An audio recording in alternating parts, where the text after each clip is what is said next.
Okay, well, today we're going to discuss the run-up to the American Revolution, look at the key British legislation that led to the breakdown between the colonies and the Crown, look at the some of the early battles and the reason for the Declaration of Independence itself. The Sugar Act, the Quartering Act, Townshend Revenue Acts, the Boston Massacre, Ladies of Correspondence, the Tea Act, Boston Tea Party, the Coercive Acts, also called the Intolerable Acts, the Quebec Act, the First Continental Congress, battles at Lexington, Concord, and Bunker Hill, Second Continental Congress, Thomas Jefferson, the Declaration of Independence.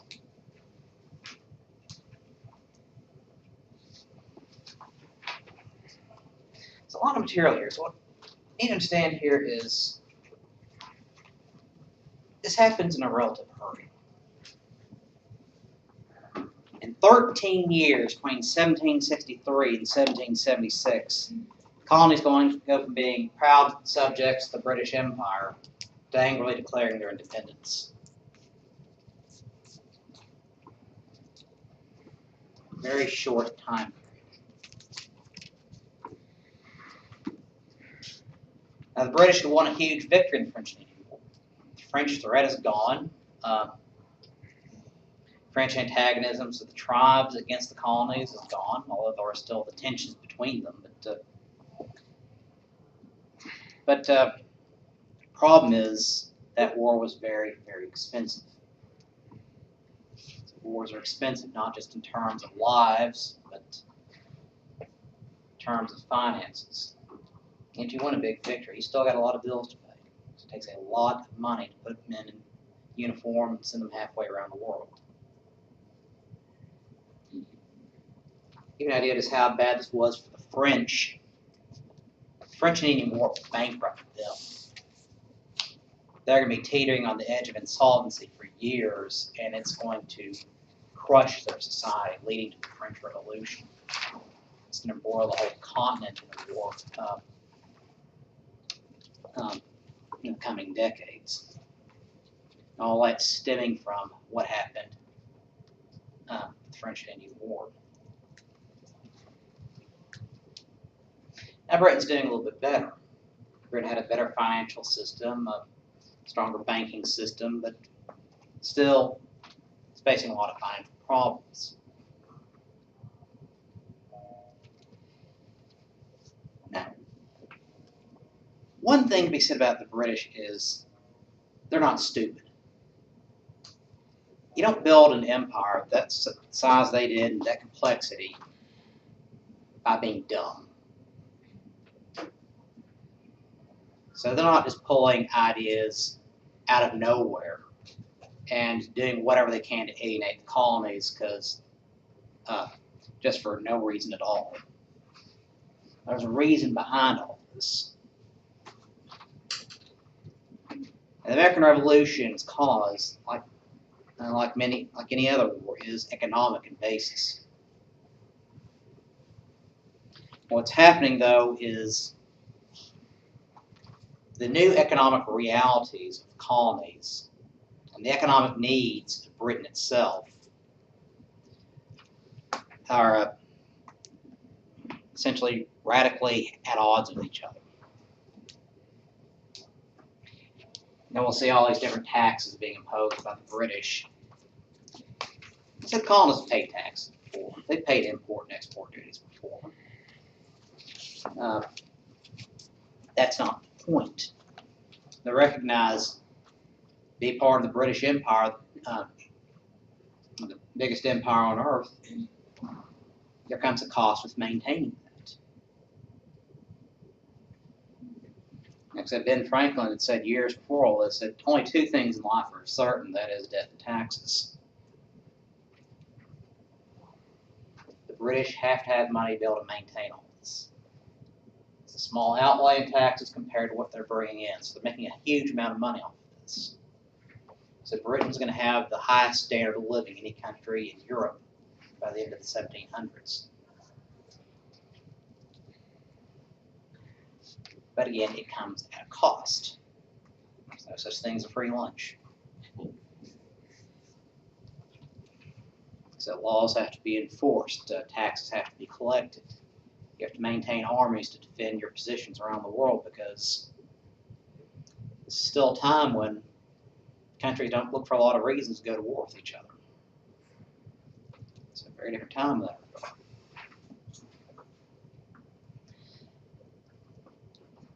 But the problem, though, is going to be how these taxes are imposed. So for the colonists, taxation has always been a local matter. Something the colonial legislatures and the local town councils always levied. Not something levied directly on them by London. So this Sugar Act and this Townshend Act and everything else, they pay taxes on those products before, but it was always a local matter. For the colonists, what's happening here, it's going to be like Texas imposing a tax on Arkansas and then sending in the National Guard to collect.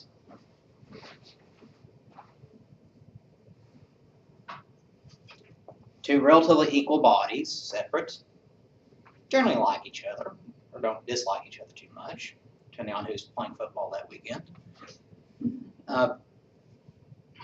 But change the nature of that relationship a little bit. All of a sudden, they really don't like each other. Nobody liked Texas. They start sending in the National Guard across the state line, collecting an arbitrary tax that Arkansas never had a say in.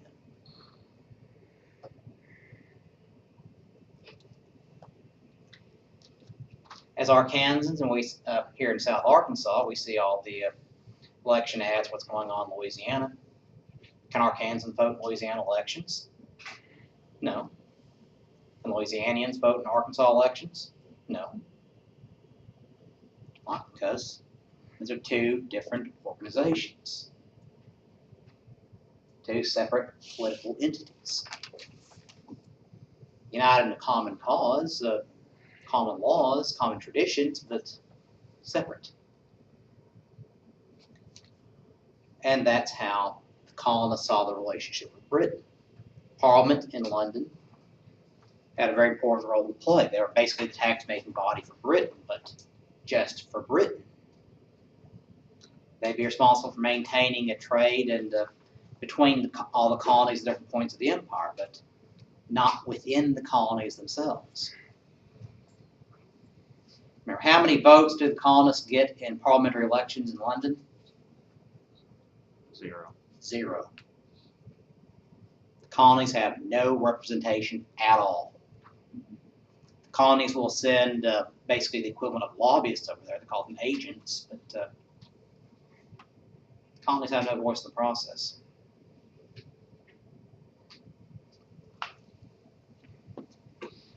Like I say, it's one thing for today for them to have an election on a tax or the legislature to impose a tax, but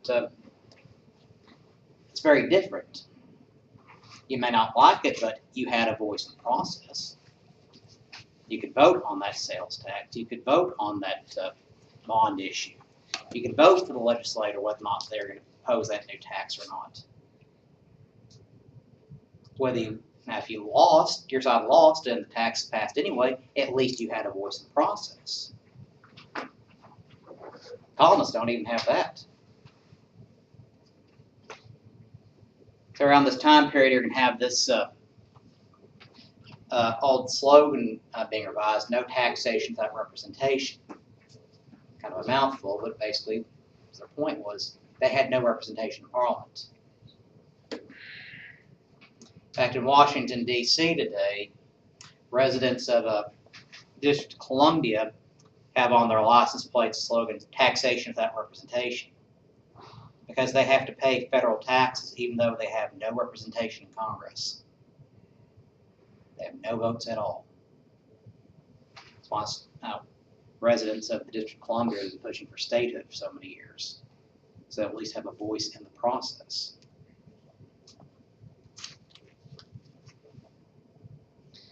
So, George Grenville's prime minister for 2 years.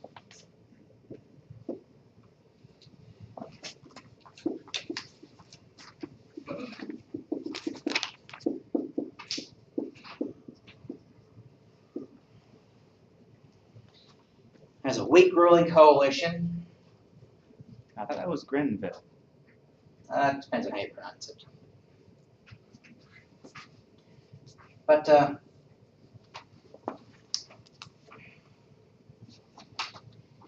he's seeing the serious problems that are coming down the pipeline to affect the British empires. And it's Prime Minister's Peace job to avoid those problems. So one problem.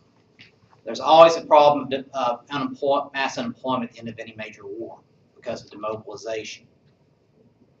So he decides, okay, if you keep a lot of these soldiers in uniform, you won't have the problems of them being unemployed, and have a lot of these companies still be able to end business because they're still paying contracts to keep these guys clothed and fed. So Grenville does not demobilize the military. Here's what he does instead, is he'll keep the Navy mostly intact. So like we discussed last time, he's going to take the Navy and use it to patrol the coastline, the Atlantic coast of the colonies, try to catch people evading taxes, people who aren't paying all the tariff duties, or the act for encouragement of officers making seizures. But the problem is he makes the problem worse. Instead of having the Navy turn these people over to civilian courts for violation of civilian tax law, he turns them over to military courts, all the way up over in Halifax, Nova Scotia. So if you're going from Charleston, South Carolina to Halifax, that's basically the ends of the earth for a trial, where you don't have the usual guarantees that you have under British law. And you'll see this remark being made repeatedly in the run-up to the American Revolution, constantly saying, our rights as British citizens, our rights as English subjects. In a Vice Admiralty court, there are no juries. There are no lawyers, there are no appeals. Basically, you go up and you try to defend yourself. If you can't, the senior board of officers finds you guilty, you have to pay your fine and go on. So it gets to be very, very annoying. Plus, Grenville has now stepped up efforts to collect on the ports themselves. New customs officers, new writs of assistance, going all over these towns, trying to find goods they suspect are being smuggled through.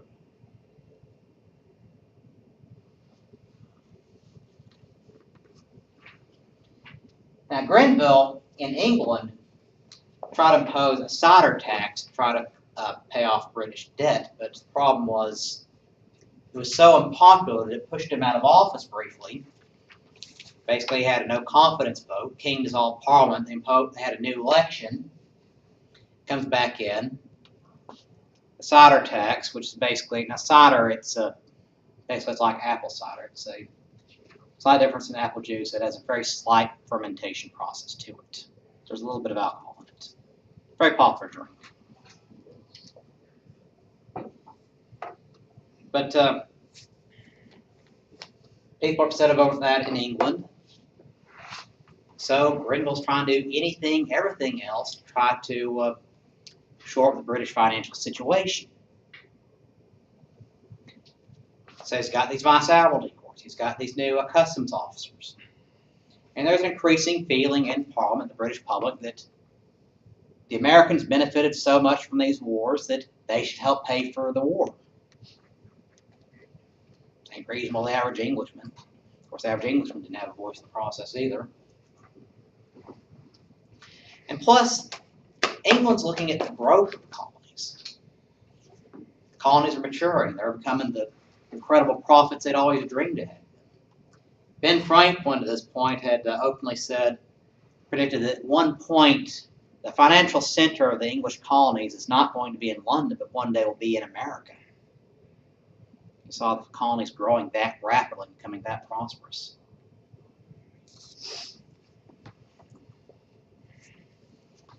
So, 1764, Sugar Act.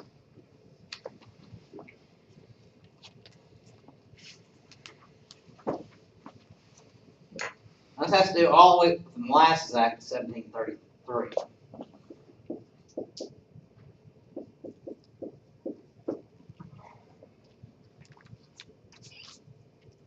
Molasses Act 1733 imposed a very large tax on French molasses.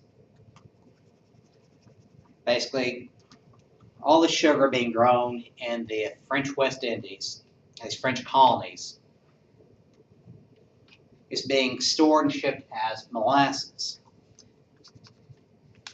And of course, that's being shipped to the colonies in large amounts. Yeah, exactly. Now, it's not because the British the colonists have such a sweet tooth or are really that big on pancakes and waffles.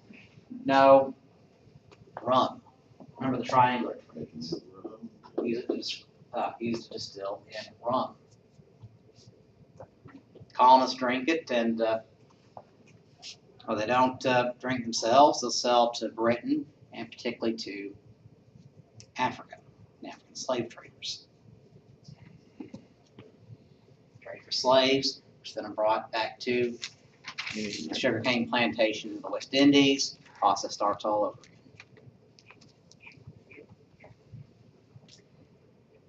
Well, during the French and Indian War, it was highly illegal to trade with the French, obviously. But that didn't stop the colonies from buying French molasses. It's a little thing like war to come between friends. So, seeing what a disaster the Molasses Act was because of the war, Parliament proposes the Sugar Act.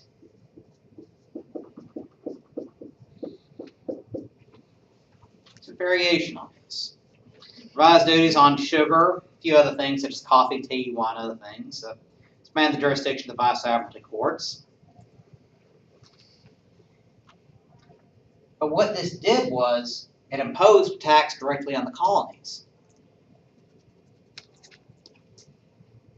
On the legislatures, particularly Virginia House of Burgesses, said, whoa, hey, you can't do this. This is a tax directly on us now. Parliament said, so what? Because you have to understand one thing about Britain is it is a class-based society. They believe in the idea that some people are better than others. When you have this title of nobility, kings, and then the barons, the dukes, the nobles, and everything else, the sirs, and then the common man. The British believe that some people are better than others.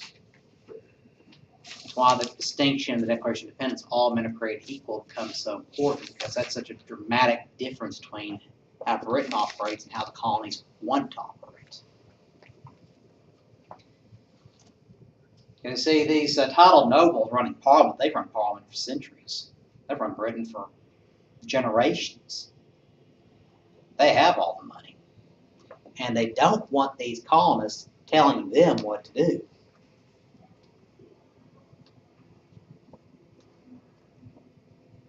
And so they didn't think very highly of the colonists. They're way out there, hillbillies, rednecks. While they're safely in London, they feel like they should get to call the shots because they're born to some family that's been running England for 300 years. So they don't want the colonists telling them what to do.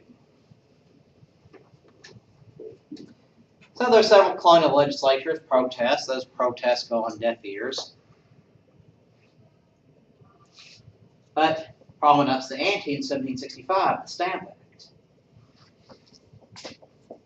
Well, this is really bad. Throughout the British Empire, taxes are imposed on all printed materials, from books and newspapers and diplomas and playing cards.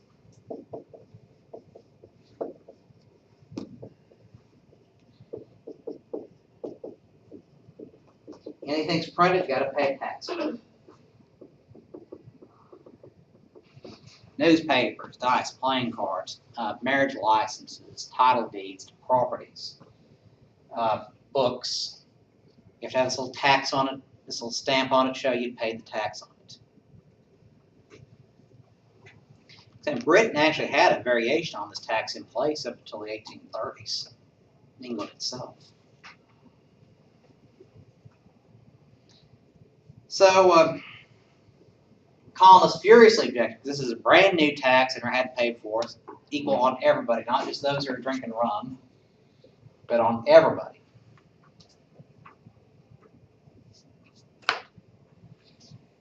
And in comes this man, Samuel Adams.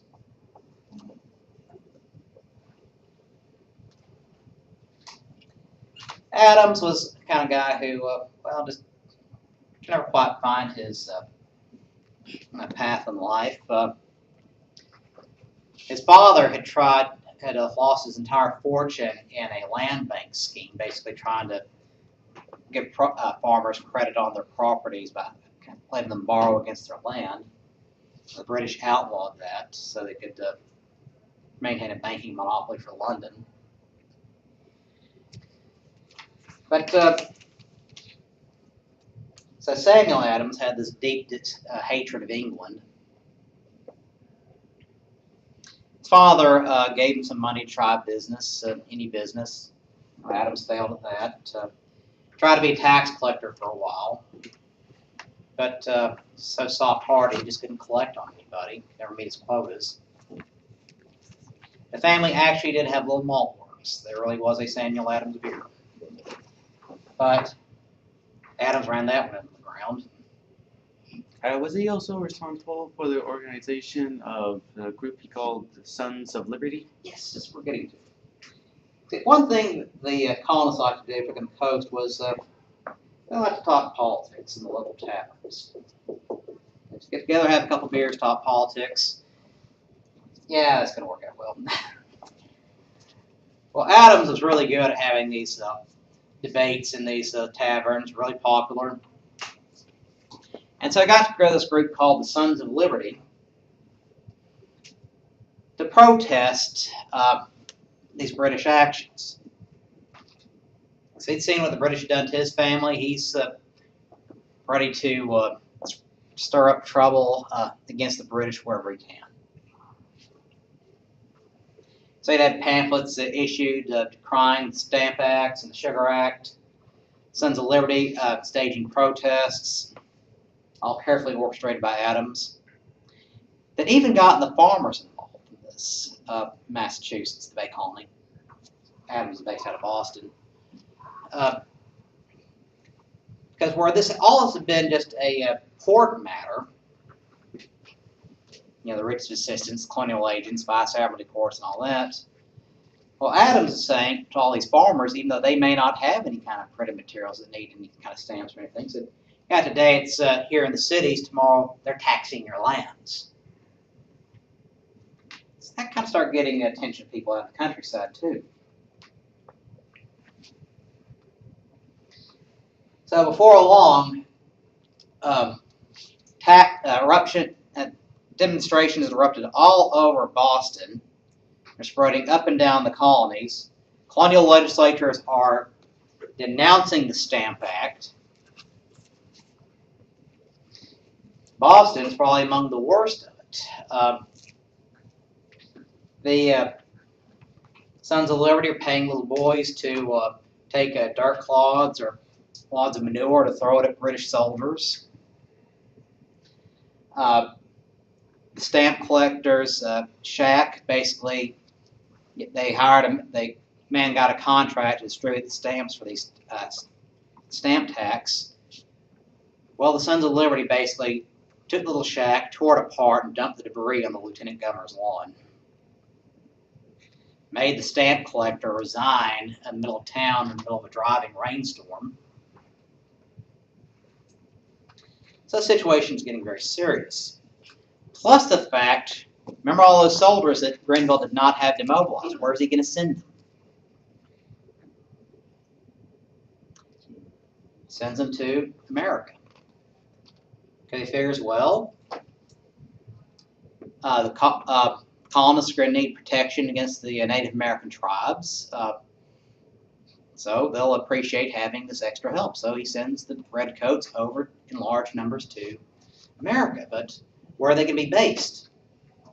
New York and Boston, the large port cities. The thing is, these cities hadn't had problems with the tribes in over 100 years. So you have to understand the mindset about the military at this point. And so in the United States today, soldiers are your neighbors, your friends. Like I say, it's a volunteer army of anybody who wants to show up, any citizen. It's a very egalitarian institution. But in the British Empire, the 1760s and 1770s, and all over Europe, the army has only two purposes. One, fight wars of conquest. Two, suppress the people in times of rebellion. Remember, they don't have riot police in this time period. There's a riot breaks out, they call out the army. And it gets very unpleasant at that point. Armed troops against unarmed civilians. You can do the math.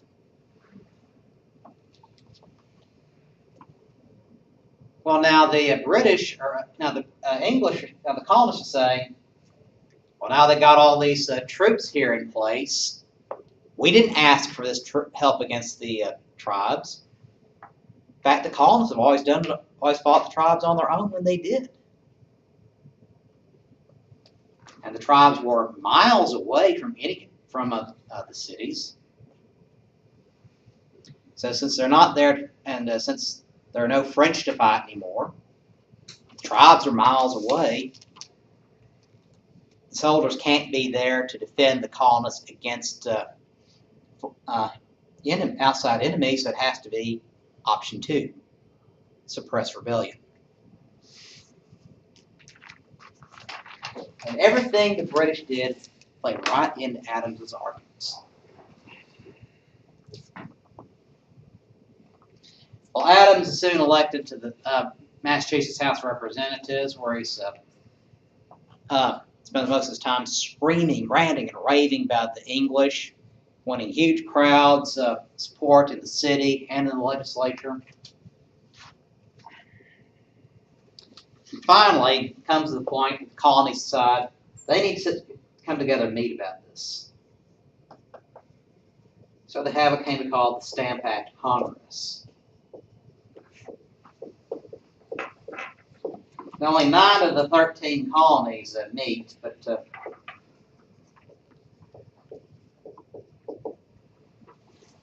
they set together several resolutions, one saying the Stamp Act was unconstitutional and asking Parliament for its repeal, a petition of relief to the King asking him to relieve the colonies of the worst effects of this tax,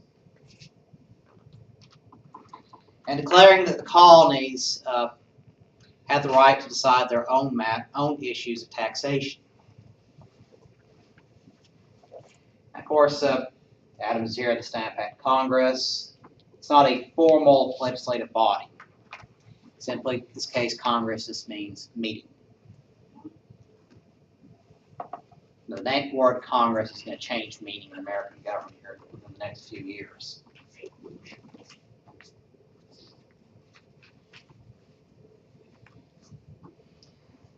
Well, on top of all that, Grenville's not done yet. Amidst all the protests, it's getting worse because he's also imposed the Quartering Act.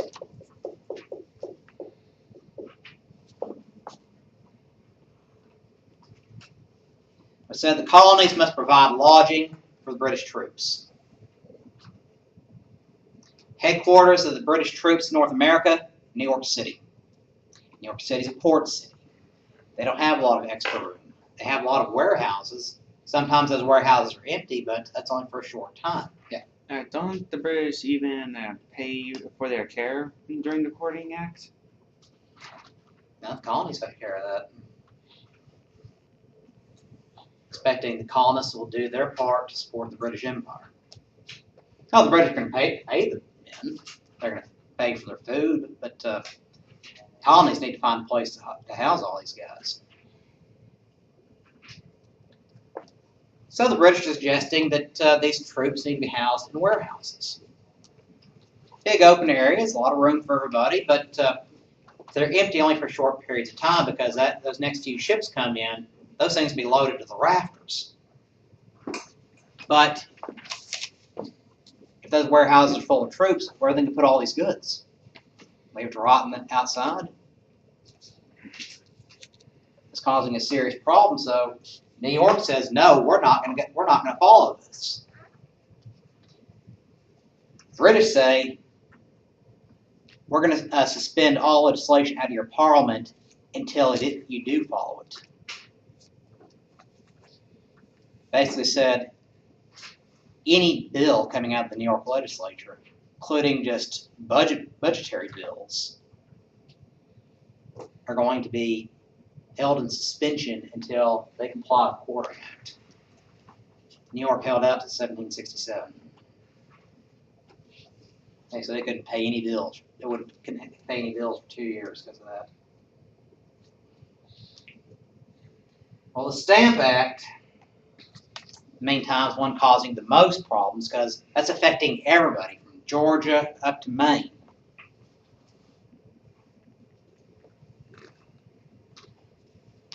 So the colonies are up in arms over this. The prime minister is being burned in effigy, basically making little paper dolls of the prime minister and setting him on fire or hanging him from a fake gallows. Question. Yeah. When you were saying about how it was affecting everyone as far as pertaining to the Stamp Act, was it because of what Samuel Adams or the Sons of Liberty were doing, or because of the taxes that they were imposing on the materials? Like I said, Samuel Adams' Sons of Liberty kind of started up and kind of galvanized the opposition to it, but there was a lot of opposition already in the different colonies.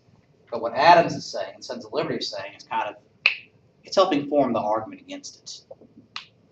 No, I guess I asked the right question.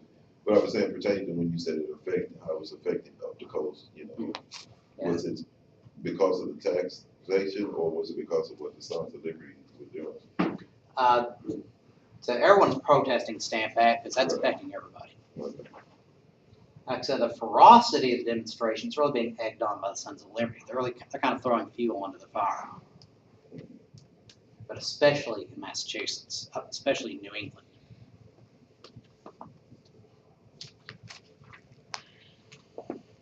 The Stamp Act Congress sends its petitions off to London. And in 1766, the Stamp Act is repealed.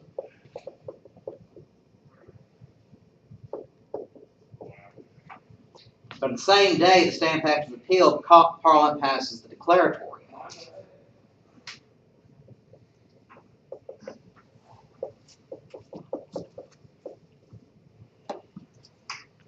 Declaratory Act says, essentially, Parliament has repealed this act as a courtesy to the colonies.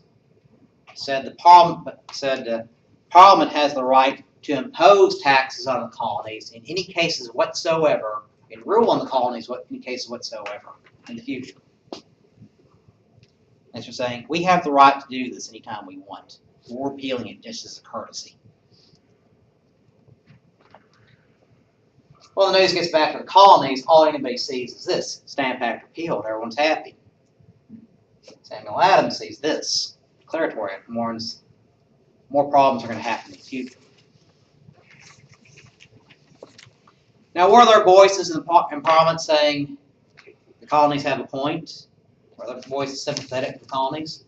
Yeah, quite a few. Including the Prime Minister following Grenville, William Pitt, comes back in 1766 to 68. But he has a very weak ruling coalition. He can't get a lot done either. Pitt agrees that yes, the colonies have a point, but the supporters of the colonies, though, they couldn't just worry about what was happening in North Carolina or Maryland or Delaware. They also had part of the British Empire to worry about Ireland, Scotland, India, Gibraltar, the West Indies, as well as their own parliamentary constituencies in England.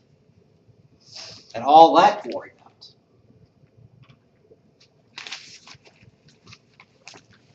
But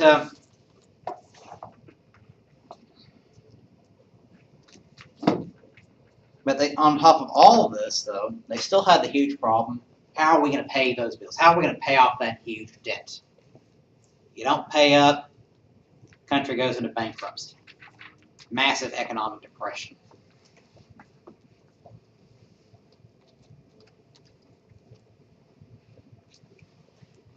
So the real power in Pitt's Pitt ministry is the man called the Chancellor of the Exchequer.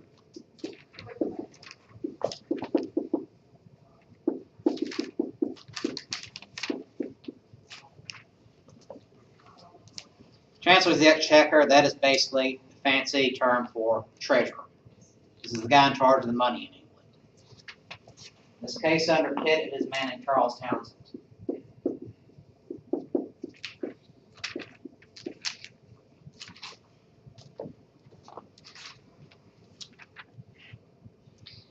And what he devises is a series of taxes and import duties on a variety of consumer products throughout the British Empire.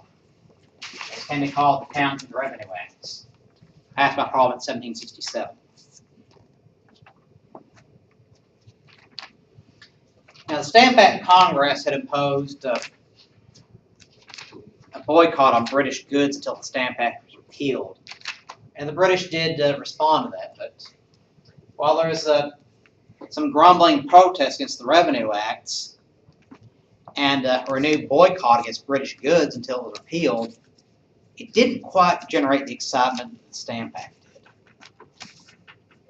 So Adams wasn't quite able to rekindle that same passion against the Townshend Acts that he could against the Stamp Act. But the colonists respond in what way they can, through protests through their legislatures and through boycotts of British goods. And so they're simply just not going to pay the tax because they're not going to buy the goods that have the tax imposed on it. This is a wide variety of products they have here. Townshend Acts included import duties on glass, lead, paper, paint, tea. Customs collections were tightened further in America.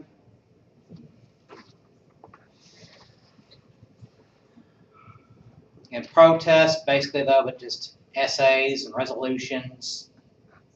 That's about the extent of it.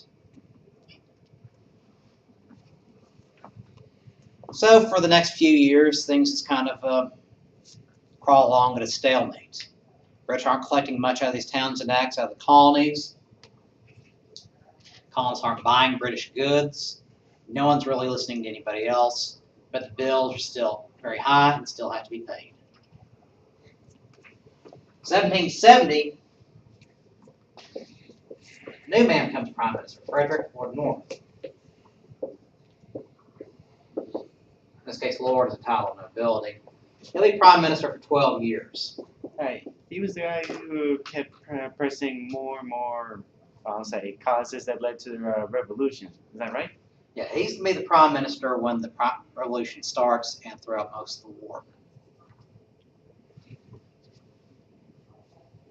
And he and the king are basically seeing eye to eye on the issue that the colonies are going to have to be restrained, have to be shown their place, as they see it.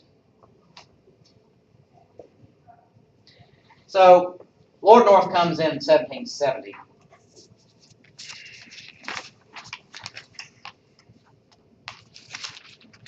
And decides the Townshend Acts aren't working, so he's going to repeal all of them except one, the tax on tea.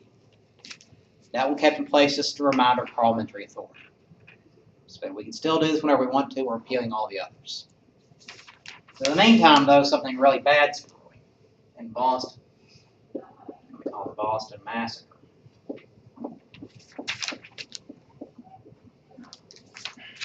March 5th, 1770.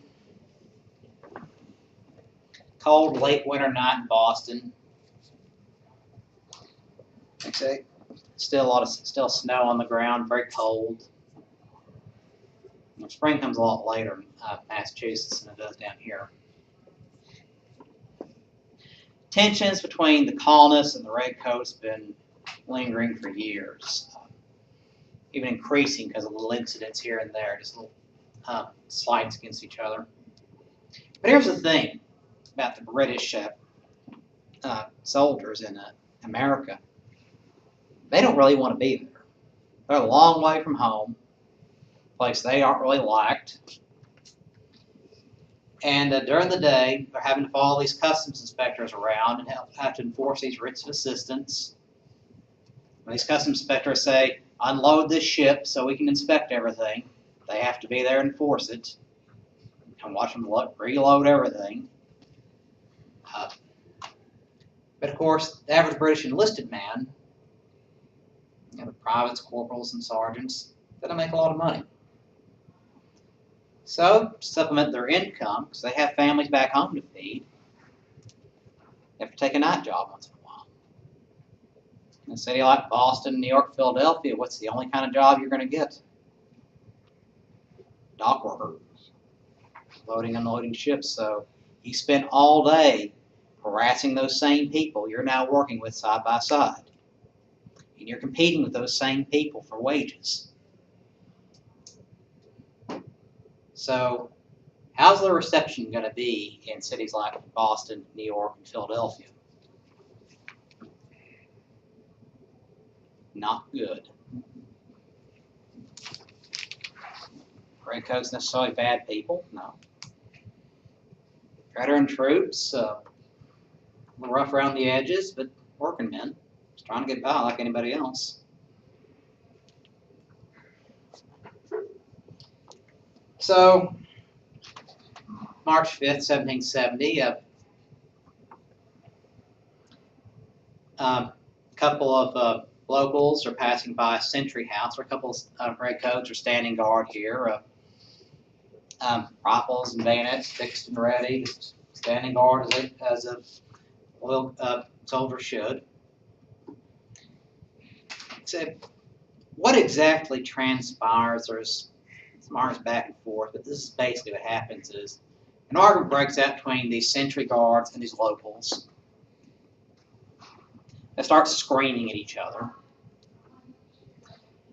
And so the troops side, there's big crowds around them screaming at them, so they decide they're going to call in some reinforcements, the guys from their unit to come out to with them.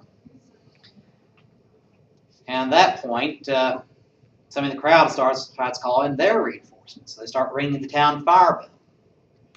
This is before they had professional fire departments. So there's a fire in a city like Boston or someplace like that. Remember, small city, wooden buildings, narrow streets. Fire can devastate an entire city very quickly. So Ben Franklin's invention of the lightning rod was such an important innovation because kept a lot of buildings from catching on fire from redirecting lightning from striking buildings. Franklin could have made a fortune off it if he made it available for anyone for free. But anyway, town fire bell meant everyone has to assemble in the town square and organize the bucket brigade to try to put out this fire, try to contain it. So people are gathering in the town square, kind of confused, to figure where the fire is. They can't smell any smoke or anything, but they see this commotion here by the sentry house, the redcoats and the locals screaming at each other. And at that point, the British have a whole bunch of troops out here, and their commanding officer then decides he has to declare a riot. Basically, in that case, under British law, he has to start reading out the Riot Act. Actual piece of legislation. Today, when you're told you're being read the Riot Act, basically, it's a phrase meaning you're being criticized for your actions. But for British troops, this time period to take action against civilians, they have to declare basically a riot situation. Basically, require the senior officer on the site has to read out this entire piece of British legislation, which took about 30 minutes. Describing what powers he had in the situation, what the crowds needed to do, basically what he had to do to get this riot under control and disperse this crowd. And the British thought they were doing better. They saw the situation spiraling out of control, and since they were the responsible authorities, they had to bring it back under control. It's like a police seeing a riot, they have to bring it under control. And so the British saying, we have to do the same thing. But what they're saying, though, to the crowd is, we're reading the Riot Act. You better disperse now. Basically said, you have about 30 minutes. And we'll do whatever it takes to disperse this crowd.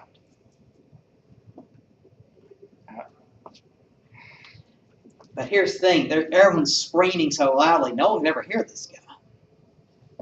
Here, page 126. So what's happening here is these soldiers are standing here, advance the ready to respond. They're screaming back and forth with this crowd. And all of a sudden, this one soldier gets knocked down, scuffles with the troop. He gets up, he fires into the crowd.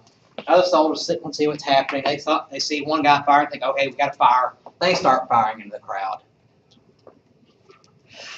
By the time the dust settles, 5 people are dead.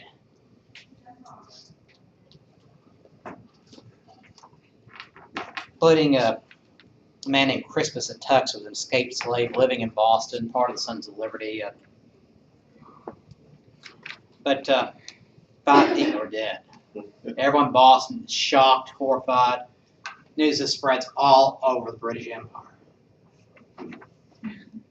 Everyone's horrified by this incident.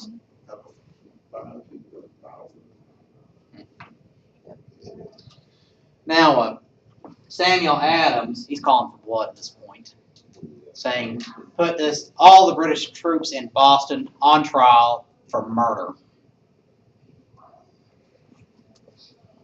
And of course, Sons of Liberty doing whatever they can to play this up. The most famous depiction you see here on page 126, that's an engraving by Paul Revere. Paul Revere was a silversmith, basically had this engraved, they ran off as many copies as they could, spreading it all over the colonies. And you see, from the scene, it looks like just the British officer unleashing his sword and giving the order to fire. And soldiers firing into the crowd. If you look closely enough, it looks like the redcoats are actually smiling as they fired on this crowd.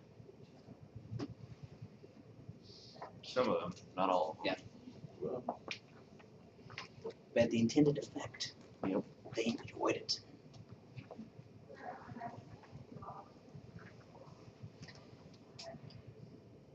So, Sons of Liberty calling for all of them to be tried, all troops to be withdrawn from colonies. But instead, what ends up happening is only this one particular unit is put on trial. Guess who the lawyer is? John Adams, cousin to Samuel Adams. Samuel thinks that his cousin John's going to throw the case and get these guys convicted, but that John Adams he's no fan of the British either. Very critical of them, but he's a man of honor. He's been hired to do the job, to defend these men. He can do the best he can. So what John Adams ends up doing is having charges against everybody else dismissed. And only 2 men are convicted of manslaughter. Not murder, but manslaughter. And they're sentenced to be branded on the thumb. So they don't have penitentiaries in those days. They don't send you up to 10 to 20. Penitentiary movement doesn't come until the 19th century.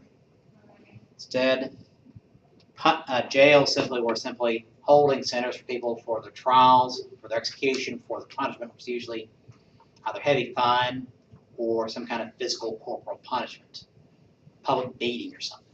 In this case, manslaughter, you're to be branded on the thumbs. Basically, take a big hot iron like it would with a cow, slap it on their thumbs, and then you're done. Yeah, it hurt. That sounds a bit crude, I'll say. Yeah, but I guarantee you won't be using that thumb for a good while. not for a good long while. If you can still use it. It's kind of like Show when punishment you with go to those shake hands. That kind was of an like what attention those Persians do. To punish their slaves, take away their thumbs, so that anyone be able to. Slaves having their thumbs taken away, that would be a common punishment. Or they'd be hobbled. Basically, they cut off part of their foot to keep them from running. But we'll get into that later on. Anyway, back to Boston. Things are kind of simmering for a while. They've calmed down a little bit. But what ends up being suggested, though, particularly at the Virginia legislature, is the Committees of Correspondence 1772, that is, that they should try to get an idea of what's going on in each other's colonies. They need to cooperate a little bit more, figure out what's happening. So they have these, they're spreading this information back and forth, basically, these committees, just to give each other news of what's going on. It's been a very important way of colonial leaders getting to know each other better, and communicating what was happening in the different colonies and coordinating their actions better. Fast forward, 1773, Tea Act. Lord North has problems. You see, a major British import-export operation, the British East India Company, is about to go belly up. And a whole bunch of members of Parliament, a bunch of the titled nobles, best friends of the king, etc., they're very deeply invested in the East India Company. They're about to lose everything. So again, it's one of these situations, they got to worry about other things other than just the colonies. How they can solve this problem for the East India Company? Bailout. So here's what they propose: is the Tea Act's going to get these special tax breaks and be refunded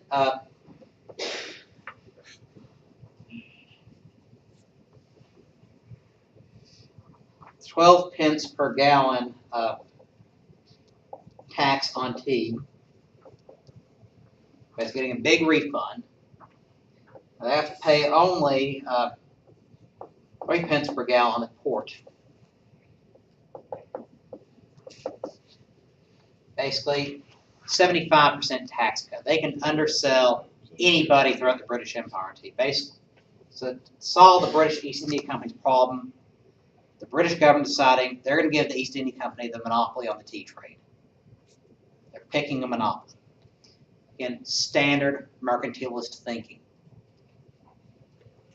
Try to strengthen one of their main companies by trying to eliminate its competition at home so it can compete abroad. So they're getting this huge refund, and they start to pay only 75%, only a quarter of the tax that everyone else has.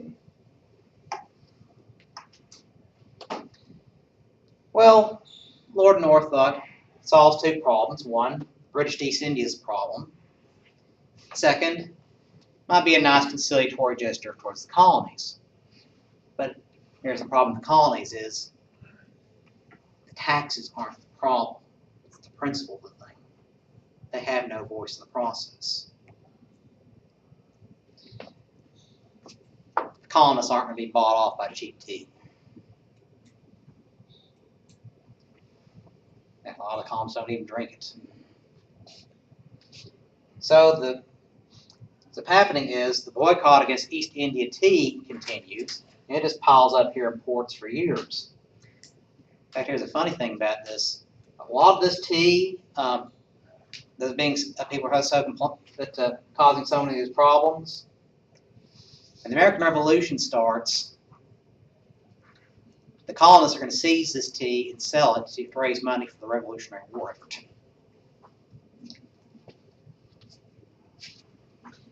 But the Sons of Liberty up in Boston said, well, there's a bigger problem with this because Parliament, again, is deciding a monopoly. It's not just a small commodity, not one really, not really affecting the colonies, but what if next time it's on a commodity that really matters to the colonies? Like I said, these colonial businessmen aren't best friends of the king or have connections with Parliament. They can't get their monopoly. So Samuel Adams and the Sons of Liberty decide they're going to raise their voices a little bit. Boston Tea Party. Exactly. December 1773. About 40 people, thinly disguised as Mohawk Indians, stormed aboard these three ships in Boston Harbor carrying this East India tea, dumped 42 chests of tea into the harbor. So years afterward, Boston Harbor had this nice minty aftertaste. 42 chests of tea.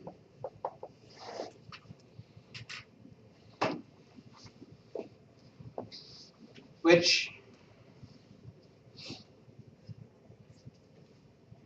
was about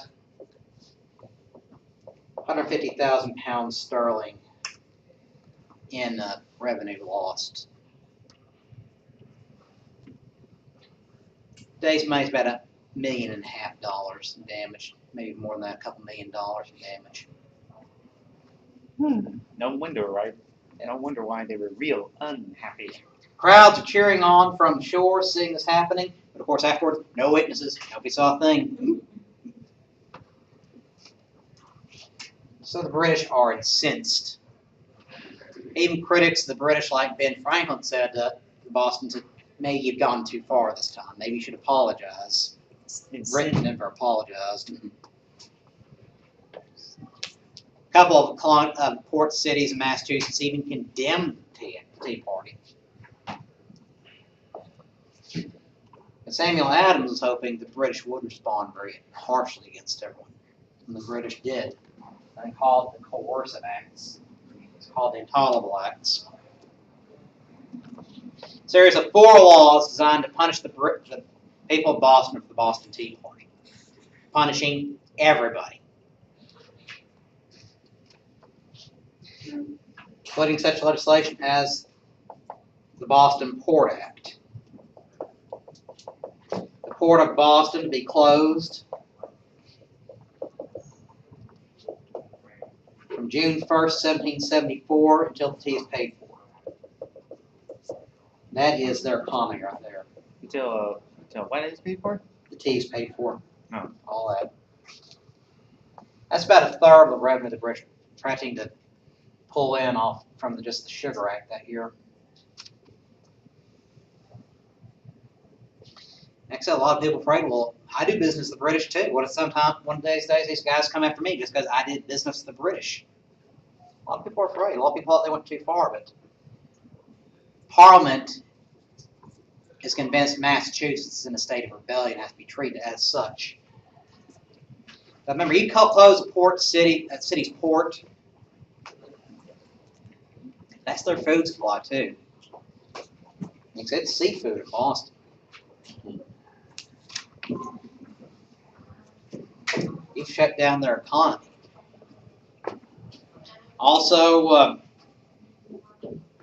certain offices are now going to be appointed rather than elected, such as sheriff.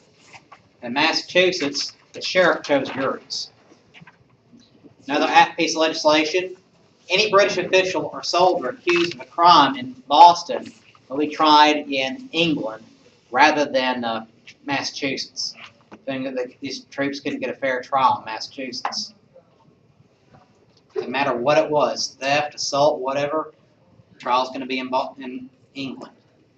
How many people can afford a trip to England? Very few. Very few.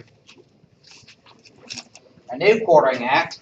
New regiments of troops are going to be housed in Boston, and they're going to be housed wherever they can find lodging, including private homes. So, if they knock the door at 3 a.m. and get these redcoats say, guess what, we're sleeping here tonight.